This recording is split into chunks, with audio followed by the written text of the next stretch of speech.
Sveiks! Sen neesmu tev rakstījis. Ir pagājis labs laiks, kopš lūdzu tev jaunākos Lego un rotaļu mašīnas. Daudz, kas ir mainījies šogad laikā. Ilgs laiks ir pagājis, kopš Ziemassvētku man asociējās tikai ar mammas ceptajiem pīrāgiem košajām dāvanām. Pīrāgi man joprojām kārojas, bet prioritātes gan ir citas. Par tevis aizdomājos ik pa laikam. Šoreiz, diemžēl, citā sakarā.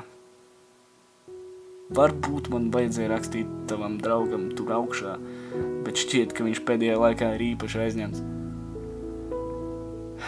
Šodien es rakstu tev, jo manas domas aizņem daudz dažādas lietas. Ļoti negribīgi es lasu ziņas un klausos apkārtējo cilvēku sarunās. Gan jau tu par visu esi informēts. Šķiet, ka tev noderēs palīdzību žagaru vākšanā. Šobrīd pasaules strauji mainās.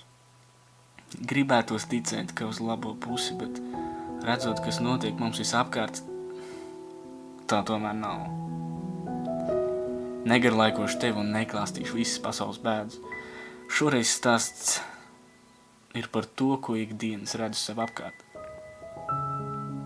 Mūsdienās visi ir iegrimuši sevī. Reti kāds paceļ acis, lai palūkotos sev apkārt. Ja kādreiz bija brīži, kad pilnībā sveši cilvēki varēja nejauši saskatīties un pasmaidīt, tad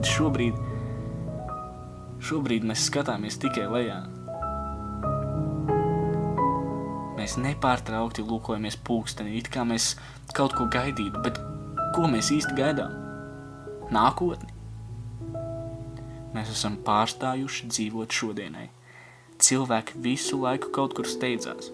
Savām dienām mēs izskrienam cauri vēja ātrumā, bet reti apstājamies, lai paskatītos uz to, ko ikdienā nepamanām. Kāda mūs vajadzētu piebremzēt? Lai mēs apstātos un izbaudītu ikdienas mazos brīžus. Piemēram, to, kā smažo rīta kafija, un to, kā decembrī mūsu pilsēta pārvērš smirdzošā pasaku karaļvalstī.